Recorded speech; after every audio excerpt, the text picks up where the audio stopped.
When you come into the booth, it is a privilege and a pleasure to work with a professional colleague in the same booth, to work together in order to provide the best interpreting service to the conference. You have to remember that you work as a team.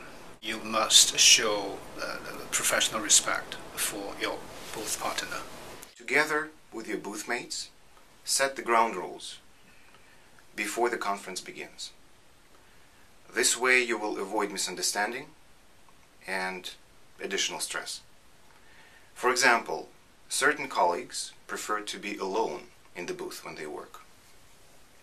Some interpreters welcome help from their colleagues with numbers, acronyms, and names scribbled on the paper, while others find it very distracting. If your booth partner, you can see that he or she needs help.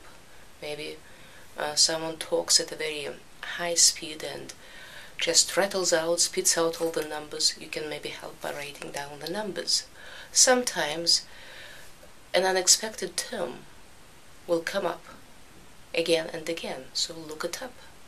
Help your partner, and I'm sure that this could happen to you as well, so you could expect the same. You need to work well with your partner so that you have smooth operation, so to speak. For instance, you gesture your partner before you take over. Remember, don't let her or him stop at half of a sentence. Even though the time is up, let them finish what they have to say so that you will have a sensible transition.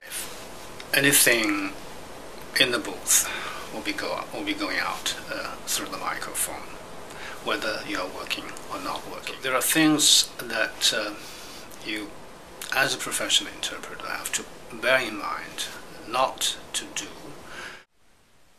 Be mindful of the noises you make with your bags, computer, phone, jewelry, food, water.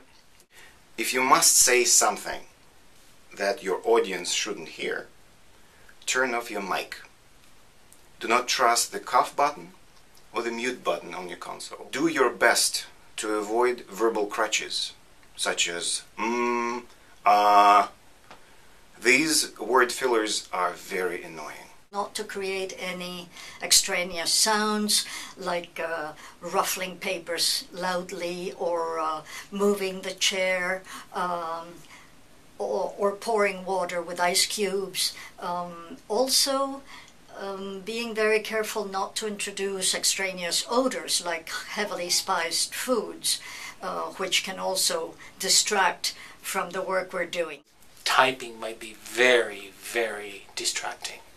You know, some fragrances and colognes are very strong and too strong to such an enclosed place like a booth.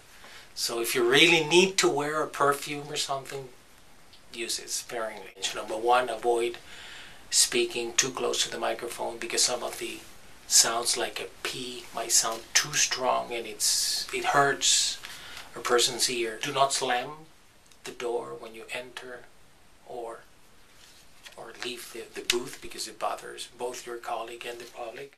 There I think it's very important to deliver our interpretation in a calm and steady and pleasant voice, of course assuming the speaker allows us a steady pace of delivery.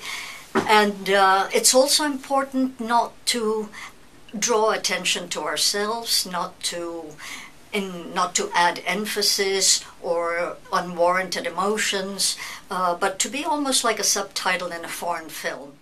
Try to be calm so that your voice is pleasant to listen to, but what else? Maintain a stable level of sound, that is our voice, and so people don't get distracted by your tone. Rather, they will get the meaning or the message that you try to communicate or relay. Try to sound calm, confident, even you may not feel so.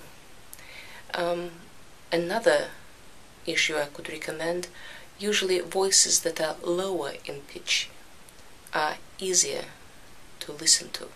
So if you happen to have a high-pitched voice, try to lower it.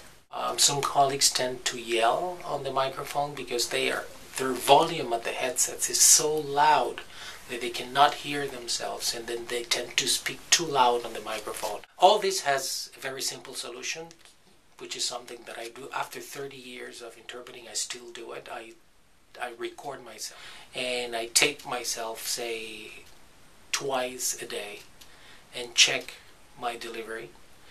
So I notice there all the noise that I might be making, and also my own performance. So it's your own feedback on how good or how bad you could be doing in terms of not only your interpretation, but also the noise and the manners that you have in the booth.